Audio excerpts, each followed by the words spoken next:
When cleaning woman Jade Morgan is unexpectedly invited to watch the sunset by the CEO of the towering empire she scrubs each night, a fragile connection sparks across class lines until a photo scandal threatens to destroy it all. Before we get into the story, comment below where in the world you are watching from today. The alarm went off at 4:30 p.m. and Jade Morgan groaned as she reached over to silence it. Another day, another night shift at Carrington Tower. She sat up in her small but tidy bedroom and rubbed her eyes.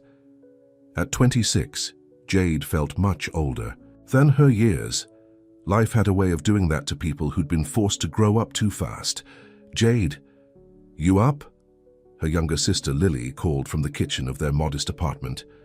"Yeah, I'm up," Jade replied, swinging her legs over the side of the bed. "Did Marcus get to work okay?" "He left an hour ago, said not to wake you." Jade smiled. Her brother Marcus was 19 now, working days at an auto shop while taking night classes. Her sister Lily, 21, was in community college and worked part-time at a daycare. They'd all come a long way from the chaos of their childhood. In the small bathroom, Jade splashed cold water on her face and stared at her reflection. Dark brown eyes looked back at her, framed by a mass of curly black hair that she quickly pulled back into a practical bun. Her brown skin showed signs of exhaustion, but there was a quiet determination in her expression that never seemed to fade. "I made some coffee," Lily said when Jade entered the kitchen, "and there's leftover pasta in the fridge." "You're the best." Jade kissed her sister's cheek. "How's Mom?" Lily's smile faltered slightly. "She called. 30 days sober now." "That's good." Jade nodded, trying to sound hopeful. Their mother had been in and out of rehab more times than they could count. Each time they wanted to believe it would stick. "Really good. She wants to visit." Jade busied herself with heating up the pasta. "Let's see if she makes it to 60 days first." After eating and changing into her uniform, navy pants and a light blue button-up shirt with Carrington Building services embroidered on the pocket, Jade gathered her things. The bus ride downtown took 40 minutes. She usually used the time to read, but today she just stared out the window, watching as modest neighborhoods gave way to Atlanta's gleaming skyline. Carrington Tower stood tallest among them all, 70 stories of glass and steel reaching toward the sky. For the past 3 years, Jade had cleaned its offices, hallways, and bathrooms 5 nights a week. The pay was decent, and the health insurance helped with Lily's asthma medication. It wasn't a glamorous job, but Jade took pride in doing it well. "Hey, girl." Darlene, another cleaner in her 50s, greeted Jade in the staff room. "Ready for another thrilling night of emptying rich people's trash?" Jade laughed. "Always." They clocked in, collected their carts, and went their separate ways. Jade took the service elevator up to the highest floors, her assigned section. Most of the cleaning staff hated working the executive floors because the big bosses sometimes stayed late and complained about the noise, but Jade preferred it. The higher she went, the fewer people there were, and the quieter it got. By 7 p.m., she reached the top floor, home to the executive offices and the CEO's suite. Jade always saved this floor for last, usually arriving around 9 p.m. when everyone had gone home. She'd never actually seen Damian Carrington, the infamous CEO, though his face was plastered all over business magazines. A young genius who'd taken over his father's company at 25 and tripled its value in 5 years. Cold, brilliant, and ruthless, according to the gossip. Tonight, however, Jade decided to start with the top floor. Most of the executives were at some charity gala downtown. She'd overheard the secretaries talking about it earlier. It would be easier to clean without working around them. The top floor was eerily quiet as she pushed her cart out of the service elevator. The hallway gleamed with marble flooring that reflected the dim evening lights. At the end stood double doors made of dark wood with a simple plaque that read, "Damian Carrington, CEO." Jade began her routine, dusting, vacuuming, emptying trash, bins from the various offices and meeting rooms. She worked efficiently, humming softly to herself. As she swept the marble hallway outside the CEO's suite, she noticed something she'd never seen before. A thin line of golden light spilling. From beneath the door, someone was inside. Jade hesitated, then decided to skip this section and come back later. She'd almost turned her cart around when the door suddenly opened. Her heart jumped into her throat. There he stood, Damien Carrington himself. Tall and imposing in a perfectly tailored dark suit, no tie, with the top button of his white shirt undone. His face was more striking in person than in photos. Sharp cheekbones, strong jaw, and intense eyes that seemed to see right through her. His dark hair was slightly messy, as if he'd been running his hands through it. "I'm sorry," Jade said quickly, lowering her gaze. "I didn't realize anyone was still here. I can come back later." She expected him to dismiss her with a nod, or simply close the door. Instead, his voice came soft and unexpectedly gentle. "You don't have to keep working through the sunset. Would you like to see it from up here?" Jade looked up, sure she'd misheard. Damien Carrington was watching her with an expression she couldn't quite read. Not exactly friendly, but not cold either. Just present, waiting. What? She managed to say. He gestured inside. "The view, the sunset, it's quite something from this height." Jade hesitated, glancing at her cart, then back at him. Every instinct told her this was strange, inappropriate even. The CEO didn't invite cleaning staff into his office to watch sunsets, and yet something in his eyes, a quietness, a sadness maybe. "I should probably finish my rounds," she said. He nodded, not pushing. "Of course, maybe another time." Just as he was about to close the door, Jade surprised herself. "Actually, I'd like to see it, if that's okay." A ghost of a smile touched his lips. "Come in." Jade left her cart in the hallway and stepped through the doorway, immediately overwhelmed by what she saw. The office was massive, with 3 walls of floor-to-ceiling windows offering a panoramic view of Atlanta. The city sprawled out below them, bathed in the fiery glow of the setting sun. The light poured in, turning everything it touched to gold, the sleek furniture, the hardwood floors, the glass desk. They stood side by side, silent, watching as the sun melted into the horizon in a blaze of orange and pink. Jade had lived in Atlanta her whole life, but had never seen it like this, like a magical kingdom of light and shadow. "I used to watch it every night with my mother," Damien said suddenly, his voice quiet. "I haven't done it in years." Jade glanced at him, surprised by the personal admission. His profile was sharp against the sunset, his expression distant, as if looking at something far beyond the city. "It's beautiful," she said simply. They watched until the last sliver of sun disappeared, leaving behind a canvas of deepening purple. Neither spoke again. When it was over, Damien turned to her with a small nod. "Thank you for joining me," he said formally, as if they'd just concluded a business meeting. "Thank you for inviting me," Jade replied, feeling strangely shy. "I should get back to work now." He walked her to the door. "What's your name?" he asked. "Jade. Jade Morgan." "Good night, Jade Morgan." "Good night, Mr. Carrington." When the door closed behind her, Jade stood in the hallway for a moment, trying to process what had just happened. Had she really just watched the sunset with Damien Carrington, the man the business world called the Ice King? She shook her head and returned to her cart, convinced it was a one-time oddity that would never repeat itself. But the next week, it happened again. Jade had deliberately saved the top floor for late in her shift, assuming Mr. Carrington wouldn't be there. But as she rounded the corner with her cart, she saw his door was cracked open, a sliver of light spilling into the hallway. She slowed her steps, unsure what to do. She could skip this section again, come back later. Pretend she didn't see the open door. Instead, she found herself standing in front of it, hand raised to knock lightly. "Come in," his voice called. Damien was standing by the windows, jacket off, sleeves rolled up to his elbows. He didn't turn when she entered, just gestured toward the sunset beginning to unfold. "You're right on time," he said.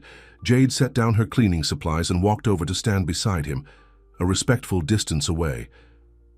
"I wasn't sure if last week was just a fluke." A hint of amusement colored his voice. "Something like that." They fell silent, watching the sky transform. This time the sunset was softer, all gentle pinks and lavenders stretching across wispy clouds. "My mother loved the imperfect days best," Damien said after a while. "She said the clouds gave the light something to play with." Jade smiled. "My mom used to say sunsets were God's way of showing off. It was the first personal thing she'd shared with him, and she felt a flash of vulnerability. But Damien just nodded thoughtfully. That's a nice way to see it. When the light faded, Jade expected the same quick goodbye as before. Instead, Damien walked to a small kitchenette in the corner of his office. "Coffee?" he offered. "I should really finish my rounds," she said, though she made no move to leave. "Of course," he nodded. "Perhaps next time, next time."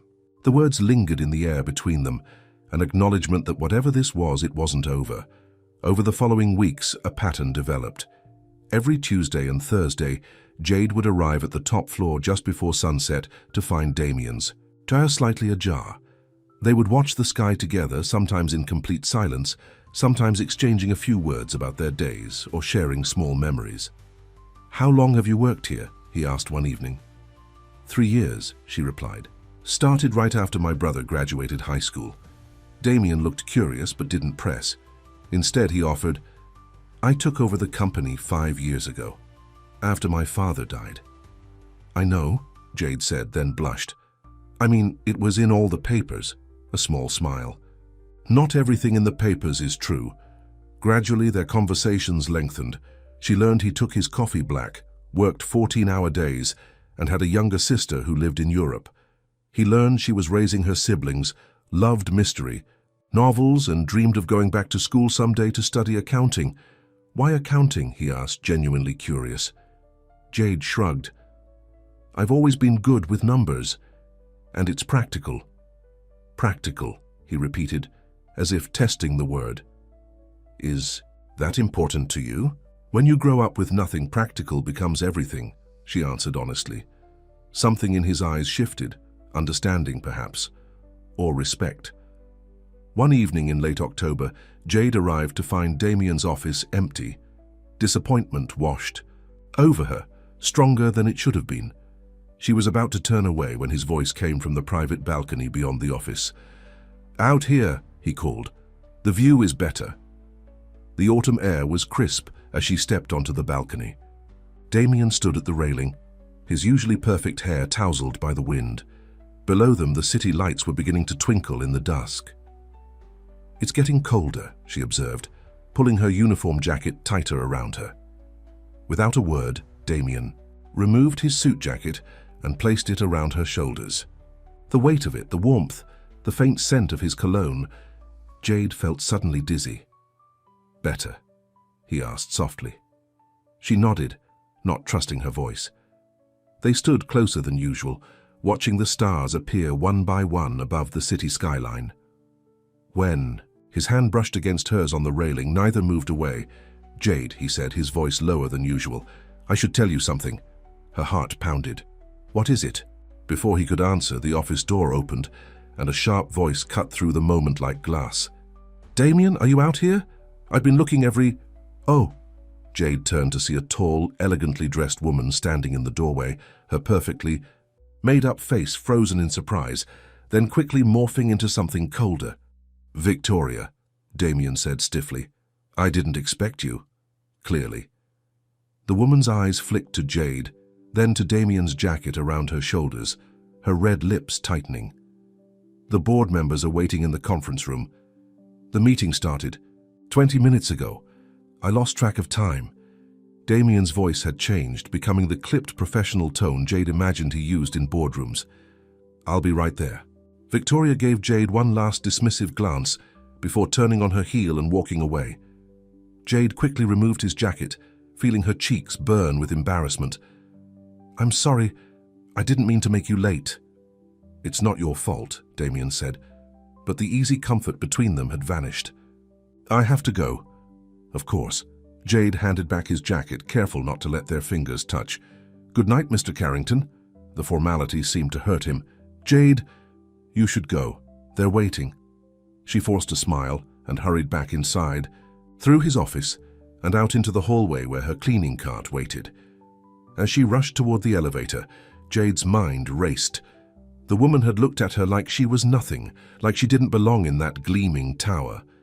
And maybe she was. Right. What was Jade doing? Watching sunsets with a man whose world was so far removed from her own. A cleaning lady and a CEO. It sounded like a bad joke. But as the elevator descended, taking her back to the floors where she belonged, Jade couldn't forget the way Damien had looked at her on that balcony, like she was the only person in the world worth seeing. And she couldn't forget the way it had made her feel. Seen. Valued. Real. The next day, the whispers began. "Did you hear about the cleaner on the top floor?" Jade froze mid-motion, her hand tightening around the coffee pot in the employee break room. The voice belonged to Tracy, one of the day shift receptionists who always seemed to know everything. "About everyone." "What about her?" someone else asked. "Apparently she's been spending time in the CEO's office after hours. Just the two of them, alone." Jade kept her back turned, pretending to focus on pouring her coffee while her heart hammered against her ribs. "No way," another voice chimed in. "Damien Carrington, Mr. Ice King himself?" Tracy lowered her voice, but not enough. "Victoria Sinclair found them together on his private balcony, said the cleaner was wearing his jacket. Probably just trying to get a promotion," someone snickered. "Or a raise." "Or something else," Tracy added, and the group erupted in mean laughter. Coffee sloshed over Jade's hand, hot enough to make her wince. She set the pot down with a clatter, finally turning to face the group of women who fell silent when they saw her. "Excuse me," Jade said quietly, walking past them with her head held high despite the burning in her cheeks.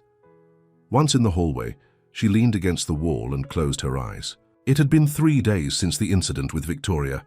3 days since she'd last seen Damien. She'd deliberately changed her cleaning route, doing the executive floor first thing in her shift when she knew he'd be gone. "Jade, you okay, honey?" She opened her eyes to see Darlene watching her with concern.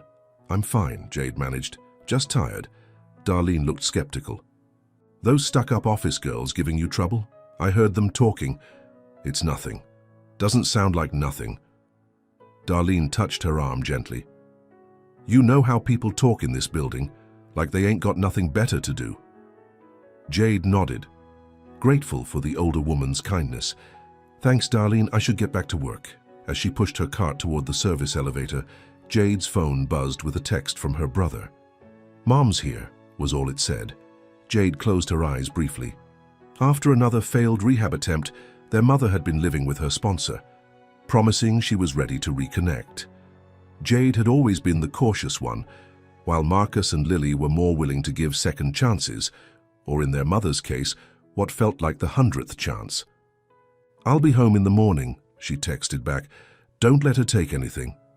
The rest of her shift passed in a blur of floor polish and window cleaner. Jade worked methodically, trying to focus on the simple, satisfying rhythm of making dirty things clean again. It was almost midnight when she reached the executive floor, hoping no one would be around. The hallway was dark except for the safety lights. She moved quickly, emptying trash bins and dusting desktops in the outer offices. When she reached the double doors of the CEO's suite, she hesitated. The light was off, the door firmly closed. Relief mingled with disappointment as she unlocked the door with her master key. Best to get in and out quickly before Jade. She jumped, nearly dropping her cleaning supplies. Damien was sitting in the darkness by the window, illuminated only by the city lights below. He looked tired, his crisp white shirt wrinkled, his tie discarded on the desk. "I'm sorry," she stammered. "I thought you'd gone home." He stood up slowly. "I've been waiting for you." "Mr. Carrington." "Please," he interrupted. "Don't call me that." Jade swallowed hard. "I should clean another floor first, come back later." "Is that why you've been avoiding me?" He took a step closer. "Because of what happened with Victoria?" "People are talking," she said quietly. "People always talk. I don't care what they say." "Well, I do." Jade's voice was stronger now. "This is my job. It's how I pay my rent, how I take care of my family. I can't afford to be the subject of office gossip." Damien's expression softened. "I understand. I'm sorry. That was inconsiderate of me." The sincerity in his voice caught her off guard. She'd expected defensiveness or dismissal from someone in his position. "It's okay," she said. "I should have been more professional." "Professional." He echoed the word with a hint of bitterness. "Is that what we're doing here? Being professional?" Jade didn't know how to answer. What were they doing? Watching sunsets, sharing stories, standing closer than necessary in the gathering darkness. None of it made sense. None of it fit into any category she understood. I don't know, she admitted. Damien ran a hand through his hair, a gesture she'd come to recognize when he was wrestling with something difficult. Neither do I. But I know I've been looking forward to those sunsets, to our conversations. Me, too, she said softly. They stood in silence, the vast gulf between their worlds suddenly very apparent. CEO and cleaner, rich and struggling, power and vulnerability. Maybe we could still talk sometimes, Damien suggested finally, but more carefully. What does that mean? It means I respect your concerns. We can meet somewhere else. Somewhere. Public if you'd prefer, or... He hesitated. We could just go back to the way things were before. You clean the offices, I sit in meetings, and we never speak about sunsets again. The thought made something twist painfully in Jade's chest. Is that what you want? No, Damien said simply. It's not. Before she could respond, her phone buzzed urgently in her pocket. 3 messages from Lily in quick succession. Mom's drinking again. Marcus is yelling. Please come home. Jade's shoulders slumped. Reality, crashing back in. I have to go, she said. Family emergency. Concern crossed Damien's face. Is everything all right? Do you need help? No, she said quickly. It's just my mother. She's visiting and it's not going well. Let me call you a car, he offered. Jade almost refused out of habit, but the thought of waiting for the bus at this hour, with her family in crisis, made her reconsider. Thank you. That would help. 10 minutes later, she was sitting in the back of a luxury car service sedan, watching the gleaming tower recede in the window. The driver said nothing about the unusual pickup, a cleaning woman from the service entrance at midnight, which made Jade suspect Damien must have given specific instructions. When she reached her apartment building, the contrast was stark. The elevator was out of service again, so she climbed 5 flights of stairs, the sounds of shouting audible from the hallway. She took a deep breath before unlocking the door. The scene inside was all too familiar. Her mother, Sandra, red-faced, hand swaying, was in the middle of the living room. Marcus stood nearby, fists clenched, while Lily hovered tearfully in the kitchen doorway. You think you're better than me? Sandra was saying. All high and mighty with your jobs and your... Enough, Mum, Jade interrupted, setting down her purse. What's going on? Everyone turned at her entrance. Relief flooded Lily's face while Marcus just looked exhausted. Sandra's bleary eyes narrowed. Well, look who's here, Miss Perfect. You're drunk, Jade said flatly. You promised you were sober. 30 days, Sandra slurred. That's a record for me. Don't I deserve a celebration? Marcus made a disgusted sound. She brought a bottle into our home, Jade, after we specifically asked her not to. I'm still your mother, Sandra shouted, jabbing a finger at him. You don't get to set rules for me. Stop it, Jade said firmly, stepping between them. Marcus, go cool off. Lily, go to bed, I'll handle this. Her siblings hesitated, then filed out of the room, shooting concerned looks over their shoulders. Jade waited until she heard their bedroom doors close before turning back to her mother. Sit down, she said. Sandra collapsed onto the couch, suddenly deflated. They hate me. They don't hate you. They're disappointed. Jade sighed, sitting beside her. So am I. You don't understand how hard it is, Sandra mumbled, tears forming in her bloodshot eyes. Being the failure. Watching all of you succeed while I'm still a mess.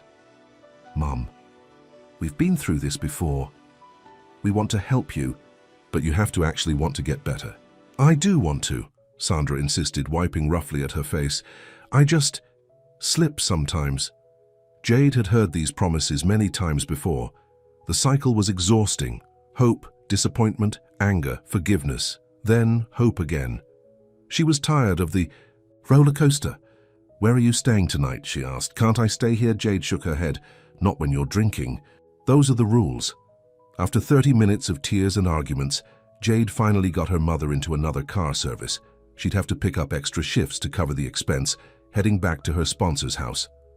When the door closed, Jade leaned against it, bone-tired. Is she gone? Lily asked, emerging from her bedroom in pajamas. Yeah, she's gone. Lily curled up on the couch, looking much younger than her 21 years. I really thought this time would be different. I know. Jade sat beside her, putting an arm around her shoulders. Me too.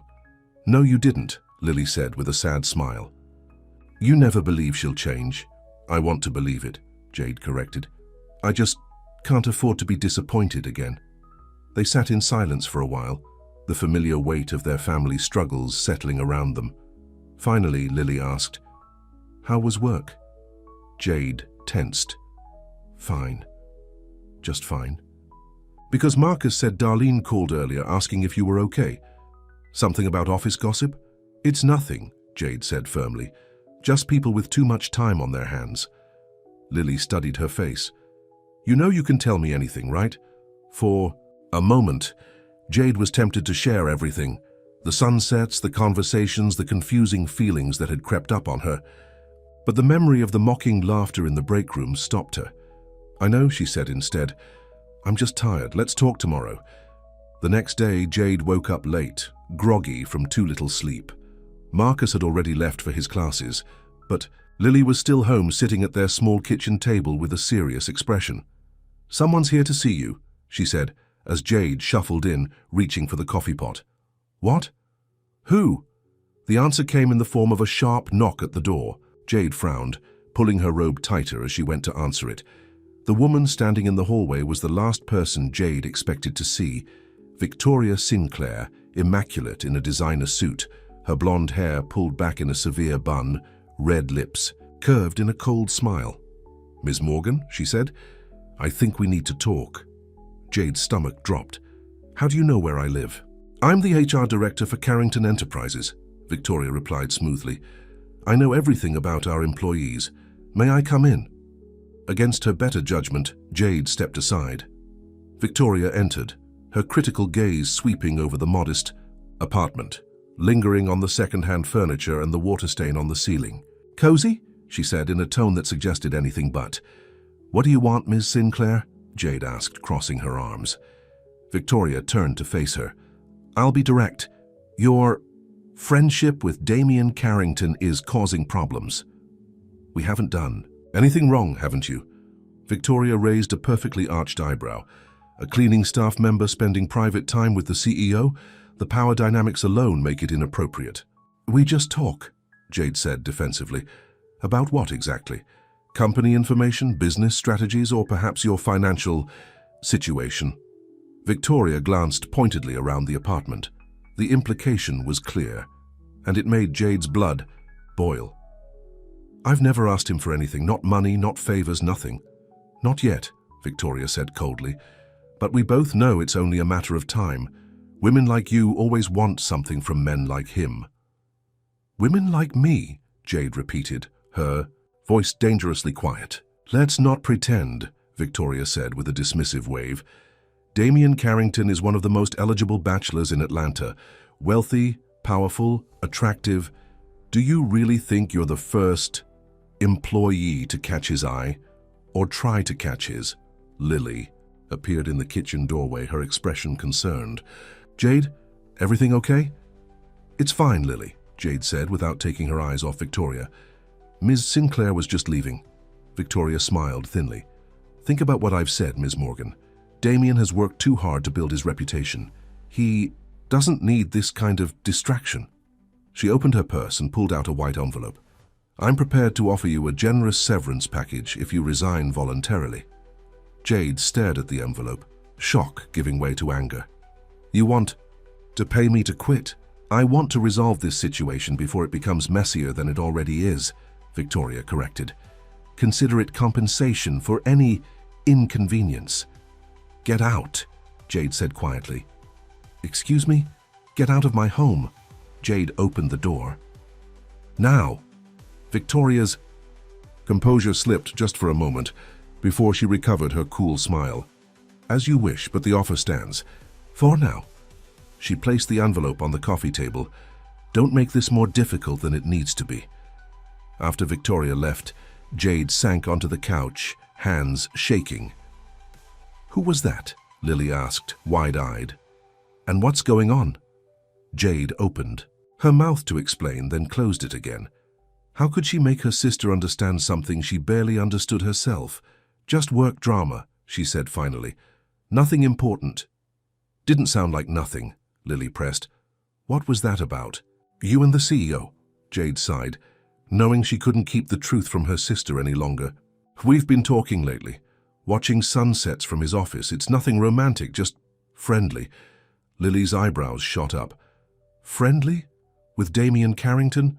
The guy whose face is on business magazines? He's not what people think, Jade said defensively. He's quieter, thoughtful. A slow grin spread across Lily's face. Oh my God, you like him. It's not like that. It's exactly like that. Lily sat beside her, suddenly excited. That's why that scary woman was here. She sees you as competition. Competition? Jade scoffed. For what? I'm a cleaning lady, Lily. He's a billionaire CEO. So? Haven't you ever seen a romantic movie? This is like the plot of every single one. This isn't a movie, Jade said firmly. This is real life, and in real life, people like Damien Carrington don't end up with people like me. Why not? Lily challenged. The question hung in the air, simple yet impossible to answer. Why not? Indeed. Because society said so? Because women like Victoria would never allow it? Or because deep down Jade was afraid to believe she deserved something more? Before she could respond, her phone buzzed with a text from an unknown number. I'm Ian. Sorry about last night. Can we talk? Jade stared at the message, her heart racing. How had he gotten her personal number? As if reading her thoughts, another text followed. HR records. I know that's inappropriate. I just didn't know how else to reach you. Lily peered over her shoulder. Is that him? You should answer. I don't know what to say, Jade admitted. Say yes, Lily urged. Say you'll meet him. What's the worst that could happen? Jade thought of Victoria's cold eyes, the envelope of hush money still sitting on her coffee table. She thought of her family's needs, her responsibilities, the bills piling up. She thought of the office gossip that could turn into something worse. Then she thought of Damien's voice in the darkness. I've been waiting for you. Slowly she typed a response. Where and when? His reply came instantly. Piedmont Park, the oak grove by the lake, 3 p.m. today. A public place, just as he'd suggested. Away from the tower, from prying eyes and vicious rumors. Smart, safe. I'll be there, she texted back before she could change her mind. You're really going to meet him? Lily asked, bouncing with excitement. Just to talk, Jade cautioned. To clear the air. But as she went to get dressed, she found herself taking more care than usual, choosing her nicest jeans instead of her worn ones, borrowing Lily's pretty blue sweater that brought out her eyes. She even let her hair down from its usual practical bun, the dark curls falling loosely around her shoulders. Just to talk, Lily teased from the doorway, watching her apply a touch of mascara. Sure. Jade ignored her, but couldn't ignore the flutter of nerves in her stomach. What was she doing? Victoria's warnings echoed in her mind, the power dynamics, the impossibility of it all. Yet something stronger pushed her forward, the memory of standing beside him in the golden light. The way he'd shared pieces of himself that the world never saw. The feeling that when he looked at her, he truly saw her, not the cleaner, not the struggling young woman with too many responsibilities, but Jade herself. And that feeling, she realized with a jolt, was worth the risk. As she headed out the door, the envelope from Victoria caught her eye. She picked it up, weighing it in her hand for a moment, then tore it in half without opening it, dropping the pieces into the trash. Some things couldn't be bought. Some chances had to be taken. The autumn afternoon was perfect, crisp and clear. The trees in the park ablaze with red and gold. Jade arrived early, her nerves growing with each passing minute. What if this was a mistake? What if he didn't show? Then she saw him, walking along the path toward her. He'd dressed down, jeans, and a grey sweater instead of his usual suit, but still managed to look elegant. Their eyes met across the distance, and for a moment everything else faded away. Damien smiled, a real smile that transformed his serious face, and Jade knew with sudden clarity that there was no turning back. Neither of them noticed the sleek, black car parked across the street, or the woman with the camera watching their every move. The oak trees in Piedmont Park provided a canopy of autumn colors above Jade and Damien as they walked side by side, close but not touching. For the first few minutes neither spoke, the silence between them both comfortable and charged. "Thank you for coming," Damien finally said, his voice softer than it ever was in the office. "I almost didn't," Jade admitted. "Because of Victoria." Jade stopped walking, turning to face him. "She came to my apartment this morning." Damien's expression darkened. "She what?" "Offered me money to quit my job, said I was a distraction you didn't need."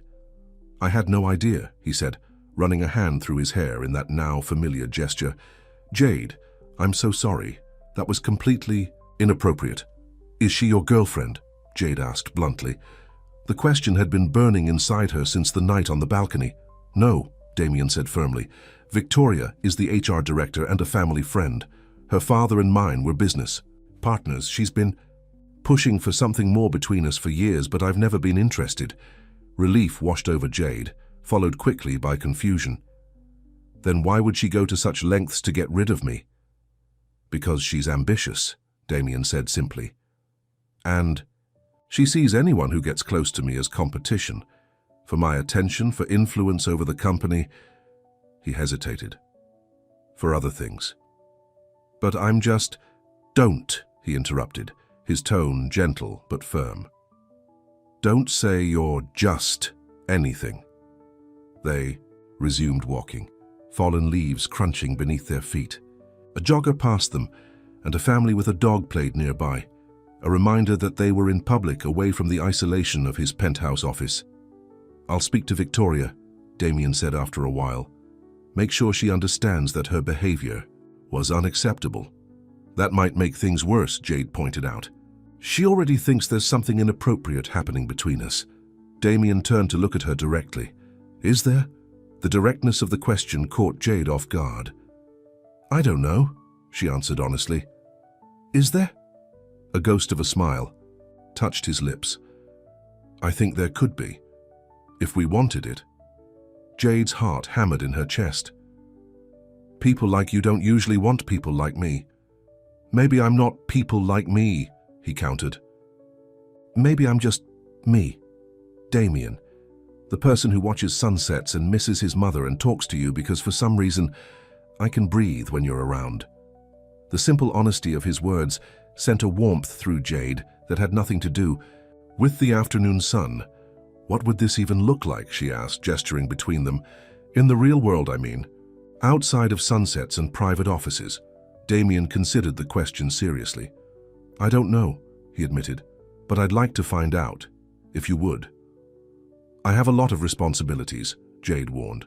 "My siblings, my mom's issues. It's complicated. I understand complicated families," he said with a wry smile. "My father left me a company, but not much of a legacy otherwise, and my sister barely speaks to me anymore." They found a bench overlooking the lake and sat down, close enough that their shoulders almost touched. "Tell me about your mother," Jade said softly. "You mentioned watching sunsets with her." Pain flickered across Damien's face, but he nodded. "She died 6 years ago. Suicide." He said the word flatly, as if the only way to say it was to strip it of emotion. "She struggled with depression most of her life. My father, he wasn't very understanding. After he died, I think she felt free to stop fighting." "I'm so sorry," Jade said, instinctively reaching for his hand. His fingers curled around hers, warm and solid. "The last time I saw her alive, we watched the sunset from the penthouse. She told me to never forget that beauty exists in the world, even on the darkest days." His voice caught. "After she died, I couldn't bear to watch another sunset. Not until I was cleaning outside your door," Jade finished. He nodded. "Something about you. I don't know. I just felt like I needed to share that moment with you." They sat in silence for a while, hands still joined, watching the sunlight. Dance on the water. Jade thought about choices and chances, about the strange paths that brought people together. "My mother is an addict," she offered, feeling he deserved a truth in return for his. "She left us alone a lot when we were kids. I practically raised my brother and sister. She's trying to get better now, but you're afraid to believe it," Damien finished. "Yes, exactly." Jade looked at him, surprised by how well he understood. "Hope is dangerous when you've been disappointed so many times." "Is that what I am?" he asked quietly. "A dangerous hope?" The question hung in the air between them, loaded with possibility. "Maybe," she admitted. "But I think some hopes are worth the risk." Damien's face softened, and he leaned closer, his intention clear in his eyes. Jade felt herself drawn toward him, her heart racing. A sharp ringtone cut through the moment. Damien pulled back with a frustrated sigh, reaching for his phone. "It's the office," he said apologetically. "I have to take this." Jade nodded, using the moment to collect herself, surprised by how disappointed she felt at the interruption. Damien stepped away to take the call, his posture shifting subtly as he returned to CEO mode. Jade watched him, still trying to reconcile the different versions of this man, the powerful executive everyone feared, and the quiet, wounded person who shared sunsets and painful memories with her. When he returned, his expression was troubled. "What's wrong?" she asked. "That was my assistant. Apparently there's been some talk around the office about us." He ran a hand through his hair. "Someone started a rumor that I'm having an affair with a staff member." Jade's stomach dropped. "Victoria? Possibly. But it's not just her. According to my assistant, someone's been asking questions about you specifically. Your schedule, your background. Why would anyone care about me?" Damien's expression was grim. "Because I'm in the middle of negotiating the biggest merger in the company's history. Anything that could be seen as scandalous or disruptive could jeopardize the deal." "And I'm disruptive," Jade said flatly. "No," Damien said firmly, taking her hand again. "You're the only thing that makes sense in my life right now, but there are people who would use anything they could against me, including you." The weight of his words settled over them.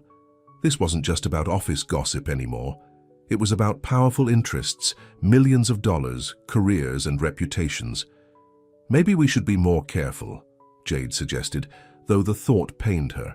Damien's jaw tightened. "I'm tired of being careful.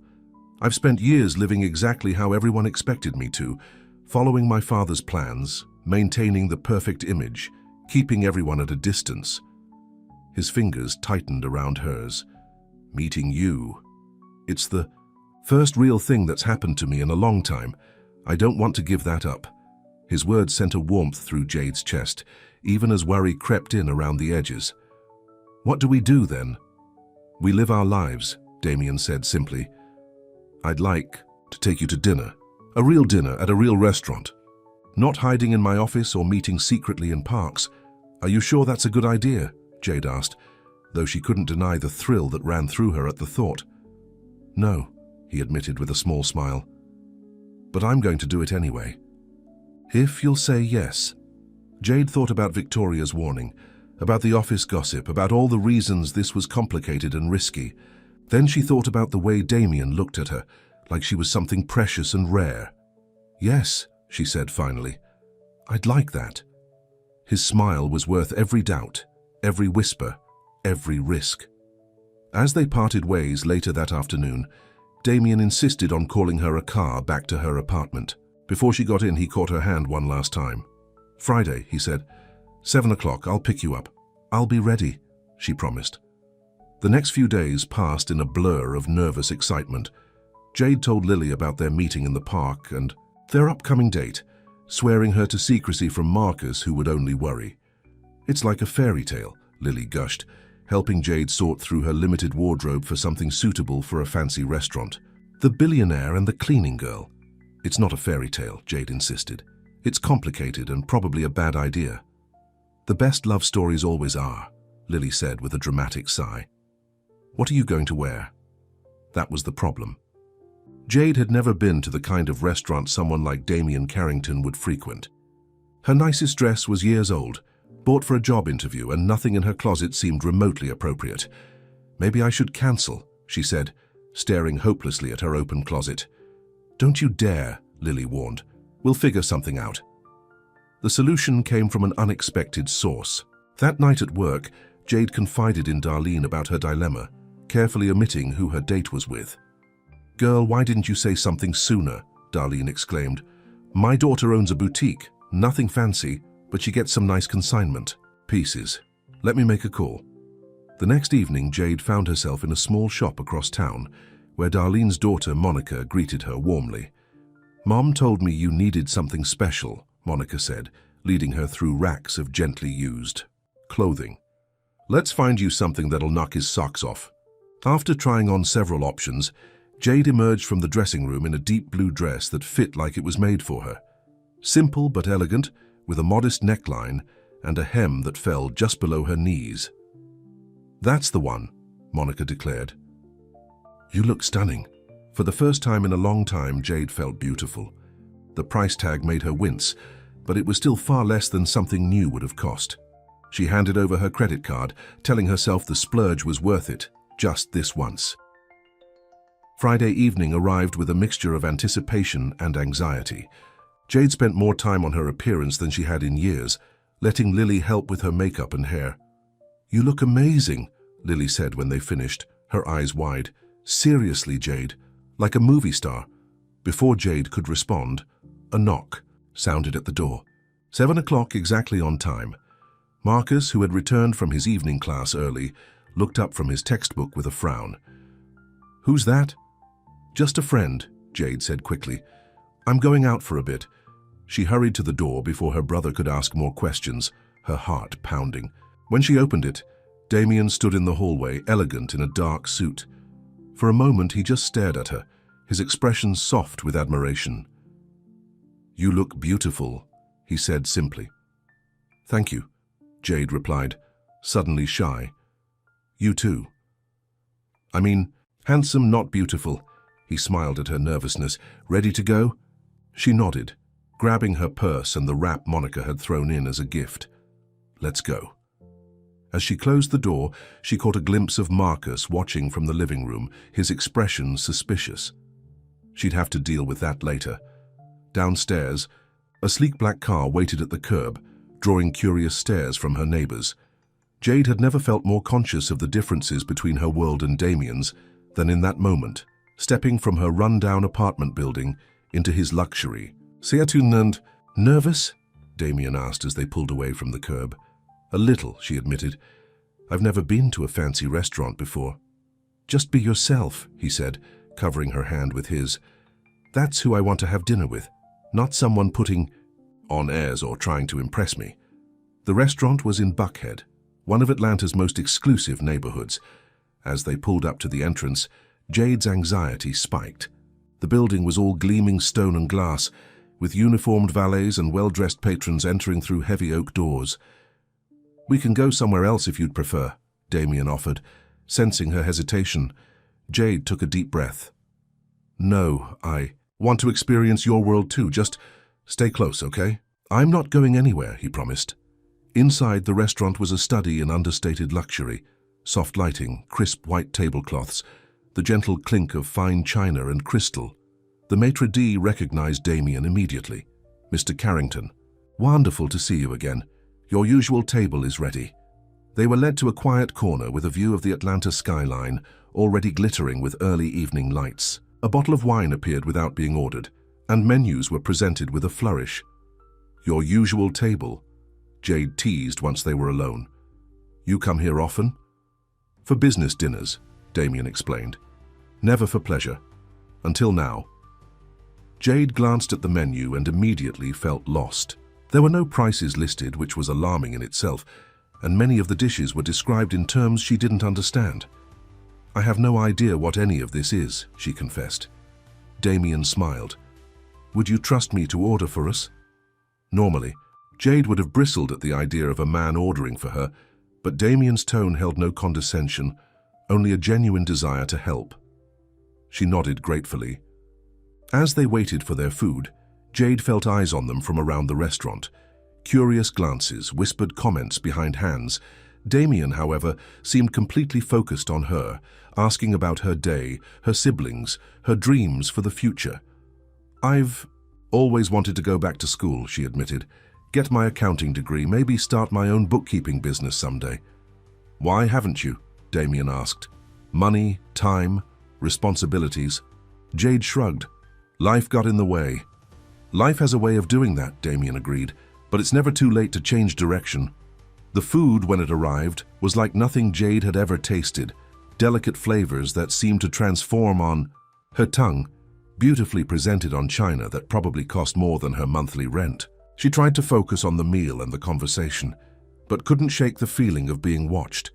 When Damien excused himself briefly, a woman at a nearby table leaned toward Jade. I know who you are, she said in a stage whisper. You're the cleaner from Carrington Tower, right? My husband works there. Everyone's talking about it. Jade's cheeks burned. I'm a person having dinner, she said firmly. That's all, the woman smirked. Honey, when you're with Damien Carrington, it's never just dinner. Trust me, I know his type. Before Jade could respond, Damien returned, his expression darkening as he noticed her discomfort. Is everything all right? He asked. Fine, Jade said quickly. Just people are staring. Damien glanced around, his jaw tightening. Would you like to leave? Part of Jade wanted to say yes, to retreat to somewhere private where they didn't have to feel the weight of curious eyes and judgmental whispers. But another part, a stronger part, refused to be chased away. No, she said firmly. I'm enjoying our dinner. Damien's eyes softened. Good. Me too. They managed to recapture the easy conversation from before, talking about books they loved, places they'd like to visit, memories that had shaped them. By the time dessert arrived, a delicate chocolate creation that melted in Jade's mouth, she'd almost forgotten about the stares and whispers. Almost. As they were leaving, Jade excused herself to use the restroom. Inside, she was washing her hands when a familiar voice made her freeze. Well, if it isn't the woman of the hour. Victoria Sinclair emerged from a stall, immaculate as always in a designer dress, her red lips curved in a cold smile. What are you doing here? Jade asked, trying to keep her voice steady. Having dinner just like you. Victoria moved to the mirror, reapplying her lipstick with practiced precision. Though I suspect my invitation came through more traditional channels. You're following us, Jade realized. Victoria laughed, a brittle sound. Don't flatter. Yourself, dear. This is one of Atlanta's premier restaurants. People like me dine here regularly. Her eyes narrowed. People like you, however, usually only see the inside when they're clearing tables. The word stung, but Jade refused to show it. If you'll excuse me, Damien is waiting. Damien, Victoria repeated, mockery in her tone. Already on a first-name basis. How cozy. She stepped closer, her voice dropping. Do you really think this is going anywhere? That he sees you as anything more than a novelty? A little charity project to make himself feel better about his privileged life? You don't know anything about us, Jade said, her hands curling into fists at her sides. I know Damien, Victoria countered. I've known him for years. I know the world he comes from, the expectations he has to meet. Do you think his board of directors would ever accept someone like you by his side? Do you think his investors would? His family? Each question felt like a slap, but Jade stood her ground. That's for Damien to worry about, not you. Victoria's smile turned pitying. Oh, sweetie, you still don't get it, do you? Damien Carrington is not just a man, he's an institution, a legacy, and legacies don't marry the help. Before Jade could respond, another woman entered the restroom, giving them both curious looks. Victoria's demeanor changed instantly, her sharp edges smoothing into society polish. Lovely to see you again, she said to Jade as if they were old friends. Do give my best to Damien. She sauntered out, leaving Jade gripping the edge of the sink, her reflection in the mirror pale and shaken.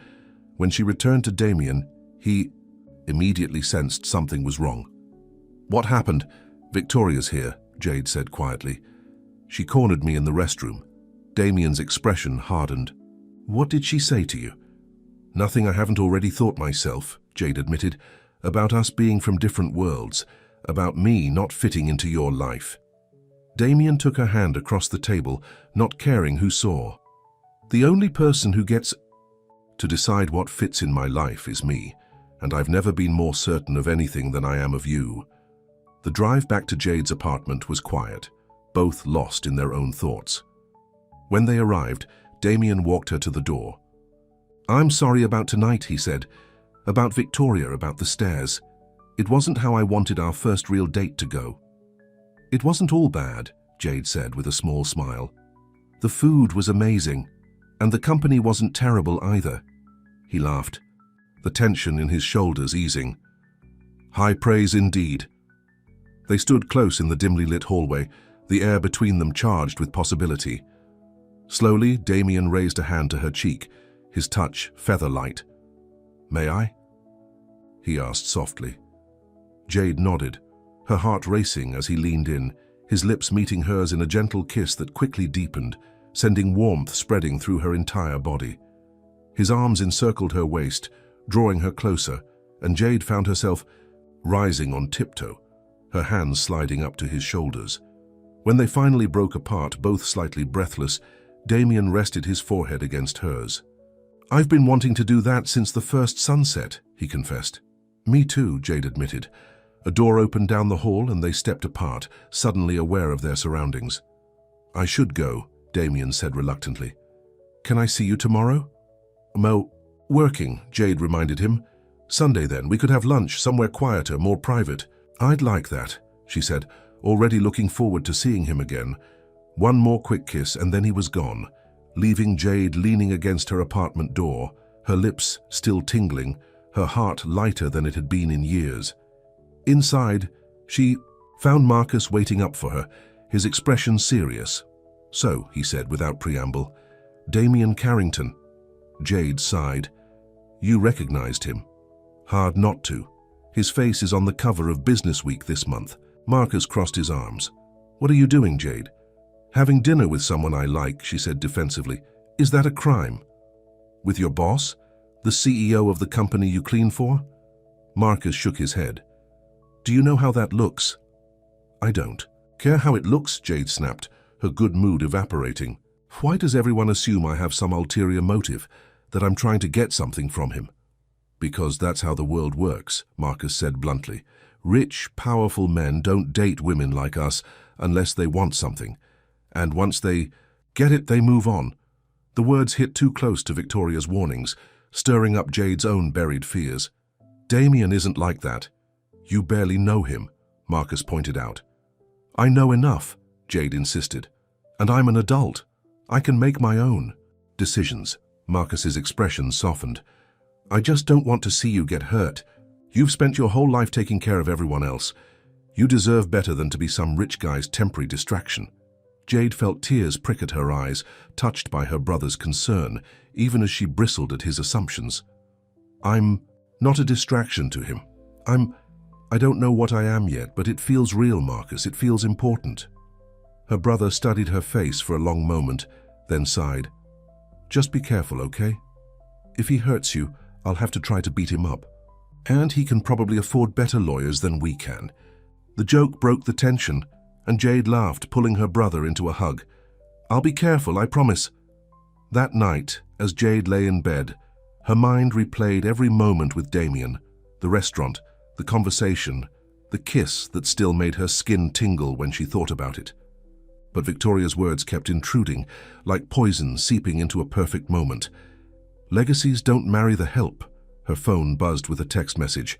"Damien, thank you for tonight, for being exactly who you are. Sleep well." Jade smiled in the darkness, pushing Victoria's warnings aside. This felt too real, too right to be doubted. "Good night," she texted back. "See you Sunday."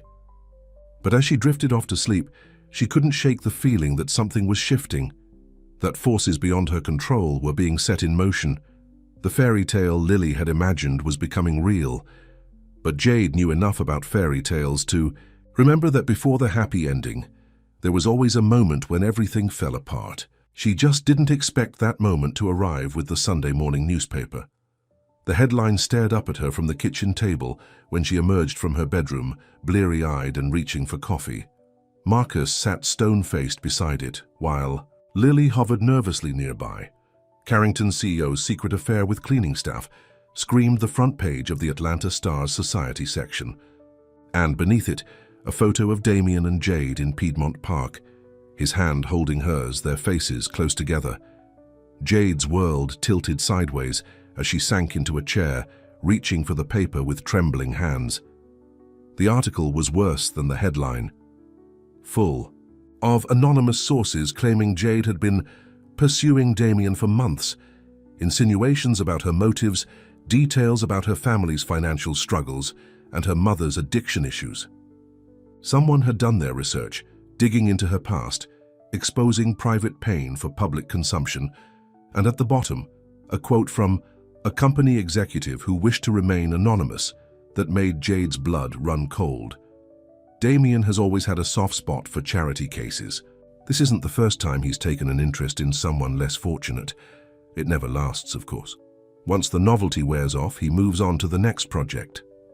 It's sad, really, when these women start believing they're something special. The phone rang, making Jade jump. It was Lily who answered, her face paling as she listened. "It's Darlene," she said, handing the phone to Jade. "From work. She says it's urgent." Jade took the phone, her mind still reeling from the article. "Hello? Girl, have you seen the paper?" Darlene's voice was tight with concern. "It's all over the place, and HR's been calling everyone on the cleaning staff asking questions about you."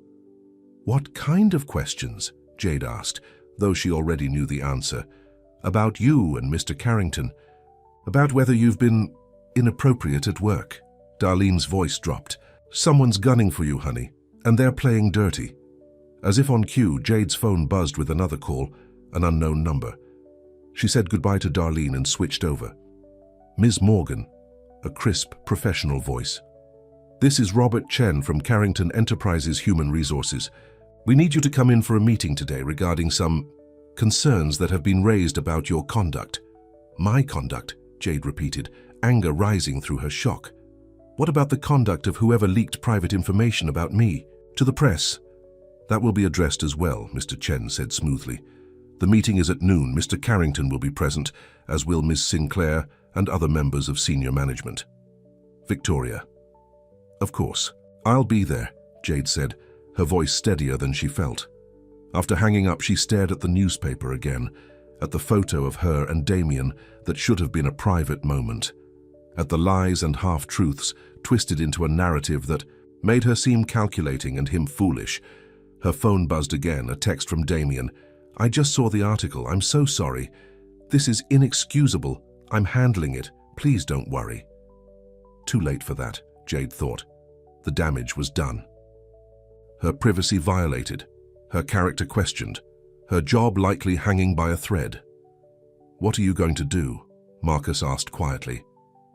Jade looked up at her brother and sister, their faces concerned, protective. They'd been through so much together, weathered so many storms. This was just one more challenge to face. "I'm going to get dressed," she said, standing up. "And then I'm going to go to this meeting and tell the truth. That's all I can do." As she headed to her room to change, Lily followed, her expression worried. "Jade," she said hesitantly, "do you think maybe Victoria was right? Maybe this is too complicated. Maybe different worlds should stay different." The question struck at Jade's deepest fears, but instead of wavering, she felt a sudden fierce certainty. "No," she said firmly, "I don't think that's right at all, and I'm going to tell them so." She chose her outfit carefully, not the blue dress from their date, but a simple professional blouse and skirt she'd worn to job interviews. As she got ready, she steeled herself for what was coming, for the scrutiny and judgment she'd face. But underneath the anxiety, a small, stubborn flame of hope refused to die out, because whatever happened next, whatever they tried to take from her, they couldn't take away the truth of what she'd found with Damien. The quiet moments, the shared confidences, the feeling of being truly seen, that belonged to her, to them. And she wasn't going to let it go without a fight. The Carrington Enterprises headquarters looked different on a Sunday. Emptier, quieter, almost eerie, without the usual bustle of employees.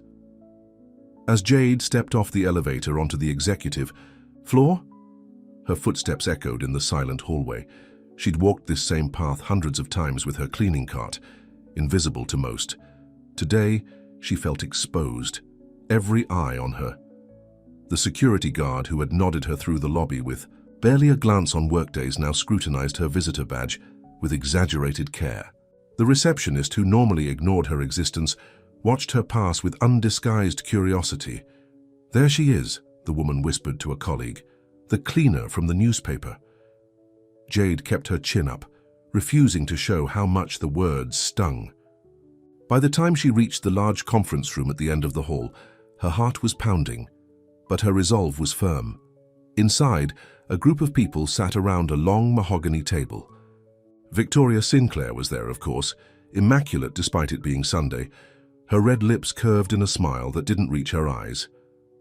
Beside her sat two older men in expensive suits, board members Jade guessed, and a younger man she recognized as Robert Chen from HR. At the head of the table sat Damien, his expression unreadable, his posture rigid. "Ms. Morgan," Victoria said smoothly, "thank you for joining us. Please, have a seat." The only empty chair was at the opposite end of the table from Damien, placing the full length of polished wood between them. Jade sat down, feeling like a defendant at a trial.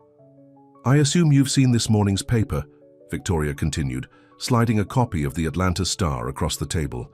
The same headline that had greeted Jade at breakfast now seemed to scream even louder. "Carrington CEO's secret affair with cleaning staff." "Yes, I've seen it," Jade said evenly.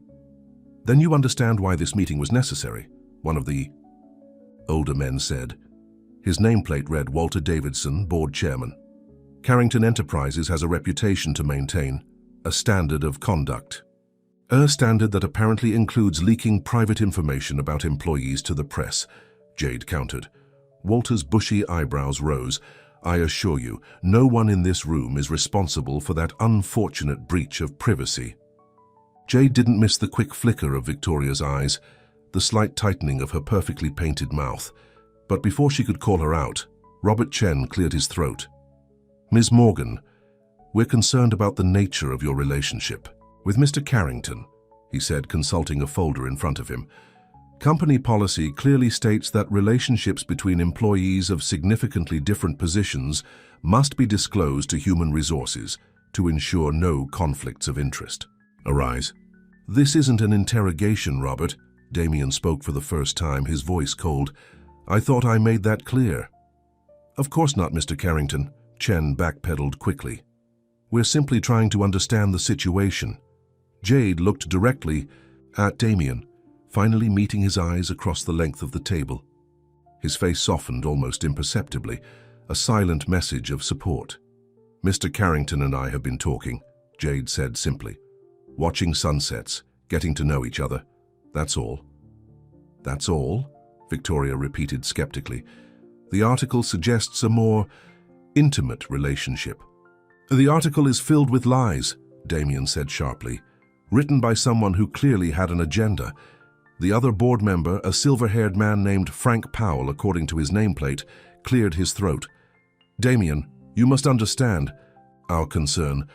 The timing of this distraction couldn't be worse.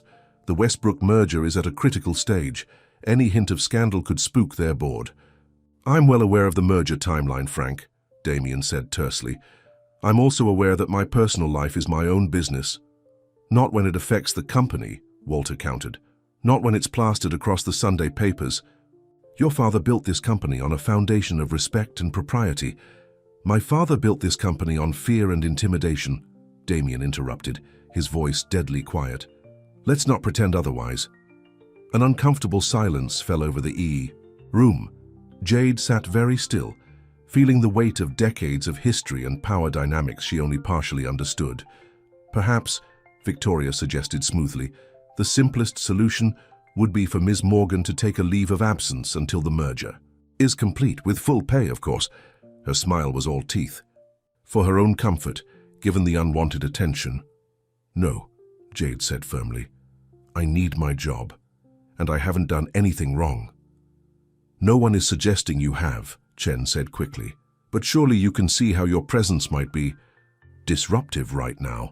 Jade felt a flash of anger. "Disruptive to whom? The people gossiping about me. Maybe they should be the ones taking a leave of absence." A ghost of a smile touched Damien's lips before he schooled his features back to neutral. What? So exactly is the purpose of this meeting? He asked, addressing Walter directly.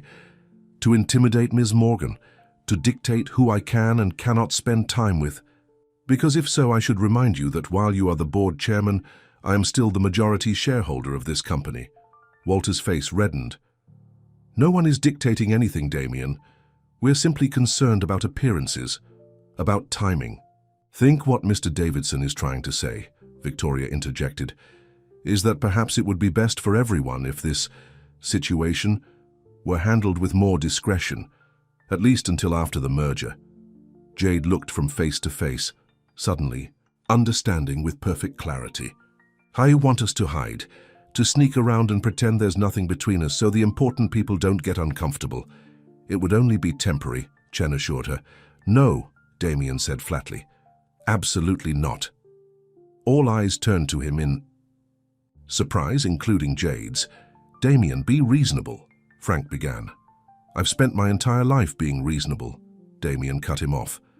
Following the path my father laid out, making the right connections, dating the right women, keeping my feelings locked away because emotions were a weakness in the Carrington household. His eyes found Jade's. I'm done with reasonable. What exactly are you saying? Walter asked, his voice strained. Damien stood up, buttoning his suit jacket in a gesture that seemed both casual and deliberate. I'm saying that I'm not going to hide my relationship with Jade like it's something shameful. I'm not going to pretend I don't care about her to make you or the Westbrook board or anyone else comfortable. Jade's heart pounded so loudly, she was sure everyone in the room could hear it. You're willing to jeopardize a $600 million merger for this infatuation? Frank asked incredulously.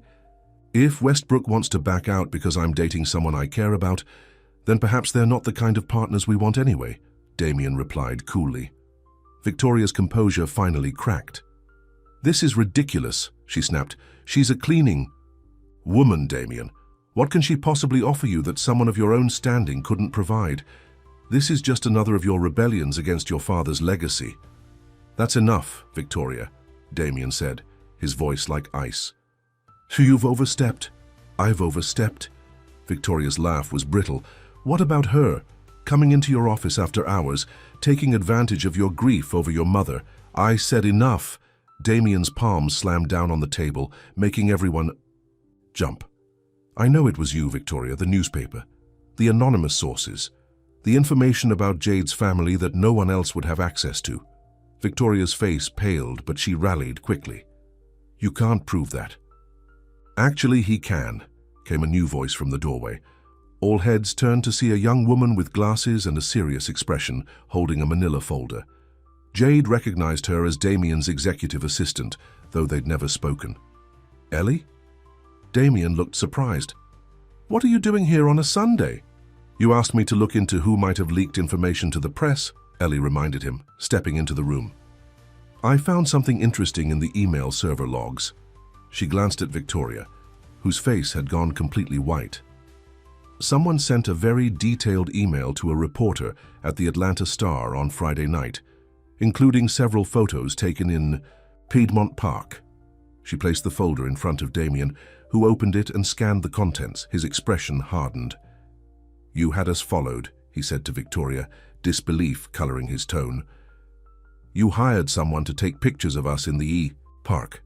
I was protecting the company, Victoria insisted, but her voice wavered. Protecting you from making a mistake you'd regret. The only mistake was trusting you, Damien said coldly. You're fired, Victoria. Effective immediately. Victoria stood up, her chair screeching against the floor.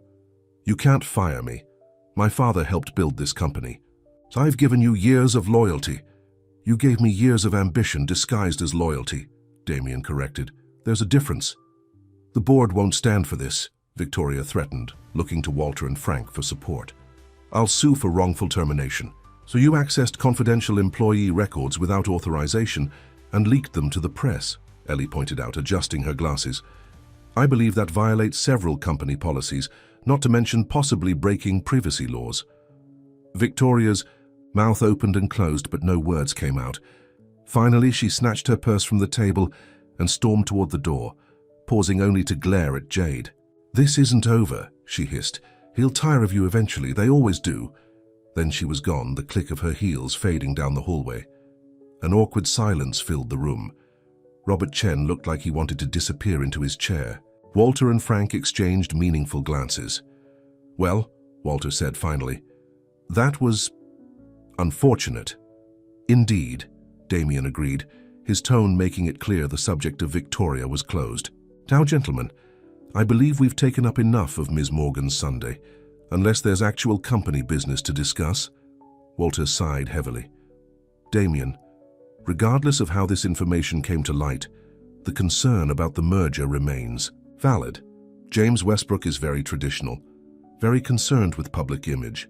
"Then I'll speak to James personally," Damien said, "but I will not hide my personal life to please him or anyone else. Not anymore." The finality in his voice seemed to end the discussion. Walter and Frank rose from their seats, gathering their papers. "We'll see ourselves out," Frank said. "Chen, a word in the hallway, please." When the three men had left, closing the door behind them, only Jade, Damien, and Ellie remained in the large conference room. "Thank you, Ellie," Damien said warmly. "Your timing was impeccable." Ellie smiled, revealing a glimpse of the person behind the professional facade. "Happy to help expose Victoria. She's been awful to the support staff for years." She nodded, respectfully to Jade. "The cleaning crew speaks very highly of you, by the way, especially Darlene." Jade returned the smile, touched by the unexpected support. "Thank you." "I'll leave you two to talk," Ellie said, heading for the door. "But just so you know, Mr. Carrington, I've already drafted a press statement addressing the article whenever you're ready to review it." After she left, Jade and Damien were finally alone. He crossed the room to her side, taking the seat next to hers. "I'm so sorry about all of this," he said, reaching for her hand. "About Victoria, about the article, about that ridiculous meeting." "Did you mean what you said?" Jade asked quietly. "About not hiding?" "Every word," Damien assured her. "I spent too many years living in the shadows, Jade, afraid to feel anything real because it might be seen as weakness. Then you came along with your quiet strength, your honesty, your ability to see me. Not the CEO, not the Carrington heir, just me." His fingers tightened around hers. "You brought light back into my life. I won't let anyone dim that." Tears pricked at Jade's eyes. "Even if it costs you your merger, your reputation?" "None of that matters if I have to keep wearing a mask to maintain it," Damien said simply. "You taught me that, by being exactly who you are, unapologetically, even when the world tried to make you invisible." Something shifted in Jade's chest, a weight she hadn't known she was carrying suddenly lifting. All her life, she'd been defined by her responsibilities, by what she could do for others. With Damien, for the first time, she was valued simply for being herself. "So what happens now?" she asked. Damien smiled. "Now I think we finished that date that got interrupted." He glanced at his watch. "It's still early. We could get lunch, take a walk, do something completely normal together." "Normal sounds perfect," Jade said, returning his smile. As they left the building together, Damien's hand resting lightly at the small of her back, Jade was acutely aware of the stares from the security desk, the whispers from a small group of employees who had come in to catch up on work. But for the first time, she didn't shrink from the attention. Let them look, let them see. She was done being invisible. They chose a small cafe several blocks from the tower, the kind of place Jade might have gone with Lily or Marcus on a rare day off. The Sunday brunch crowd was in full force, but they managed to snag a table on the patio, sunlight warming their shoulders. "So," Damien said after they'd ordered, "I've been thinking about what you said about wanting to go back to school for accounting." Jade tensed slightly. "What about it?" "Carrington Enterprises has a tuition assistance program for employees," he said casually. "Full coverage for relevant degrees plus flexible scheduling." "Damien, I'm not offering you special treatment," he clarified quickly. "It's an existing program that any employee can access. You'd just need to apply." Jade considered this. "I wouldn't want people thinking I got it because of us. You'd get it because you're qualified and dedicated," Damien said firmly. "The fact that I happen to be falling in love with you is entirely separate." Jade nearly choked on her water. "You're what?" Damien's eyes widened, as if he hadn't meant to say that part out loud. Then his expression softened into a smile. Falling. In love with you. Probably have been since that first sunset. Is that a problem? No, not a problem, Jade managed, her heart racing. Just unexpected, given that your board of directors was just trying to convince you I'm a corporate liability. The board doesn't dictate my heart, Damien said simply. Only I do. And I've made my choice. Those words stayed with Jade long after their lunch had ended, through the walk in the park that followed, through the quiet moments on a bench watching children play, through the drive back to her apartment. Would you like to come up? She asked when they arrived, suddenly shy. Meet my family properly this time? Damien looked surprised, then pleased. I'd like that very much. Upstairs, they found Lily and Marcus in the living room, clearly waiting for Jade's return. Lily's eyes widened when she saw Damien, while Marcus's expression remained carefully neutral. Guys, this is Damien, Jade said, fighting the urge to fidget nervously. Damien, my sister Lily, and my brother Marcus. It's nice to meet you both, Damien said, his CEO confidence nowhere in evidence. Instead, he seemed genuinely eager to make a good impression. Jade talks about you all the time. Funny, she only recently started talking about you, Marcus said, his tone not entirely friendly. Marcus, Jade warned. It's okay, Damien said. I understand the skepticism. I'd feel the same way if someone suddenly appeared in my sister's life. The honest acknowledgement seemed to catch Marcus off guard. Yeah, well, sisters need looking after sometimes. Even when they think they don't, Damien agreed, earning a reluctant half-smile from Marcus. Lily, meanwhile, had apparently overcome her initial awe. So, are you really a billionaire? She asked bluntly. Lily, Jade exclaimed, mortified. Damien laughed, the sound genuine and relaxed. On paper, maybe. Most of it's tied up in the company. Cool, Lily said. Do you have, like, a yacht or something? No. Yacht, Damien replied, seeming amused by her directness. Just a regular boat for fishing. You fish? Marcus asked, sounding surprised. My grandfather taught me, Damien confirmed, before the company took over his life. Some of my best memories. The conversation flowed more easily after that, Damien answering Lily's sometimes outrageous questions with good humor, finding common ground with Marcus over fishing spots and classic cars.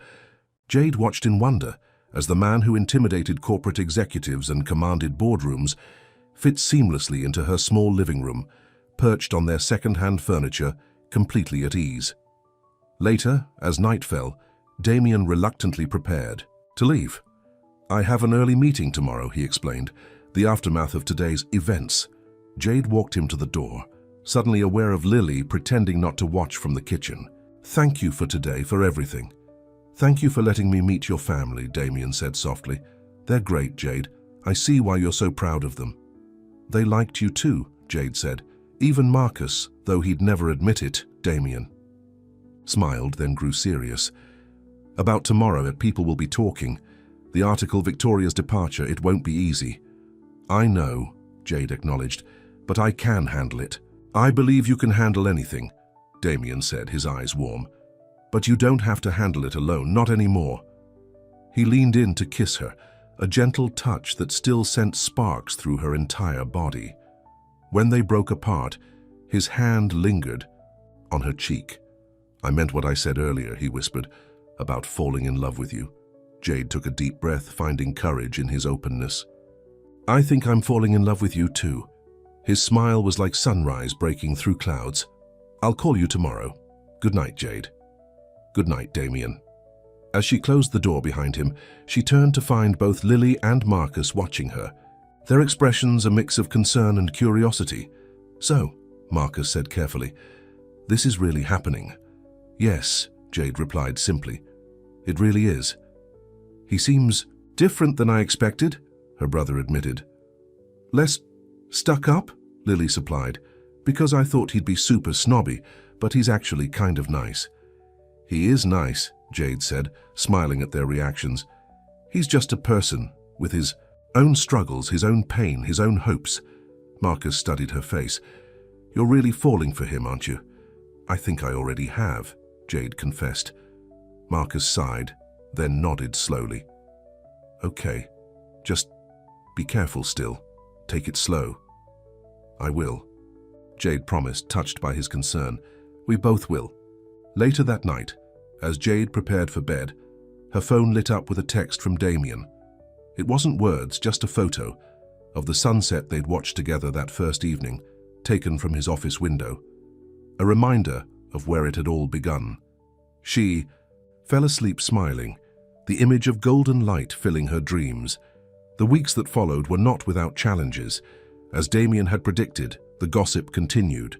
Some co-workers were openly curious, others subtly hostile. But without Victoria feeding the flames, the fire gradually died down, replaced by newer, more interesting scandals. Jade applied for the tuition assistance program, determined to earn it on her own merits. When she was accepted, Damien took her out to celebrate, proudly introducing her to the restaurant staff not as the cleaning lady, but simply as Jade, the brilliant woman I'm dating. The Westbrook merger proceeded after Damien had a frank conversation with James Westbrook, man to man. He was more understanding than the board gave him credit for, Damien told Jade afterward. Said his own wife had been his secretary when they met, 40 years ago. Jade continued her cleaning job, refusing Damien's tentative suggestion that she consider other positions in the company. I'm not ashamed of what I do, she told him firmly. Besides, if I quit, who would make sure your office plants don't die? They took things slowly, as Jade had promised Marcus they would. Dinner dates, movies, weekend drives to the mountains. Damien came to their apartment for family game nights, while Jade gradually grew comfortable in the rarefied world of his penthouse. 3 months after that first shared sunset, Damien took Jade back to his office, just as the sun was beginning to set. The view was as spectacular as she remembered, the city bathed in golden light, the sky painted in shades of orange and pink. I have something for you, Damien said, reaching into his pocket. He pulled out a small velvet box, and Jade's heart skipped a beat. Damien, it's not a ring, he assured her quickly, opening the box to reveal a delicate silver key. Not yet. Anyway, that will come when we're both ready. What's this then? She asked, taking the box from him. A key to my place, Damien explained. So you can come and go as you please. Watch the sunset whenever you want. With me, or on your own if I'm working late. Jade ran her finger over the key, feeling the weight of what it represented. Trust, inclusion, a breaking down of the invisible barriers that had once separated their worlds. There's something else too, Damien continued, suddenly looking nervous. A bigger gift, if you'll accept it. What is it? Jade asked, curious about what could make confident Damien Carrington fidget like a schoolboy. I've set up a foundation, he said, in my mother's name, for mental health support and suicide prevention, and I was hoping you might consider running it. Jade stared at him, stunned. Me? But I don't have any experience with... You have experience with compassion, Damien interrupted gently, with seeing people's pain and responding with kindness, with managing difficult situations and finding practical solutions. He took her hands in his. You saw me when I was invisible, Jade. You saw past the CEO to the broken person beneath. That's exactly what this foundation needs. Tears filled Jade's eyes. I don't know what to say. Say you'll think about it, Damien suggested. Take your time. Finish your degree first if you want. The foundation will be there when you're ready. Jade looked out at the sunset, thinking of how far they'd come since that first evening when he'd unexpectedly opened his door to her. How many barriers they'd broken, how many assumptions they'd challenged.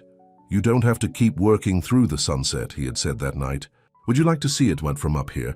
Such a simple invitation, such a profound change. I'll think about it, she promised, turning back to him with a smile. But whatever I decide about the foundation, I'm keeping this. She held up the key. I like the idea of watching sunsets together for a very long time. Damien's smile was like light breaking through clouds. So do I.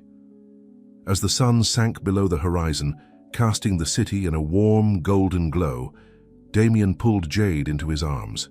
In that moment, she knew with absolute certainty that whatever challenges came next, From his world, from hers, from the space between, they would face them together in the light. Outside the window, Atlanta spread before them, a tapestry of shadow and gleam. But inside, where it mattered most, there were no more shadows, no more barriers, only light. The end.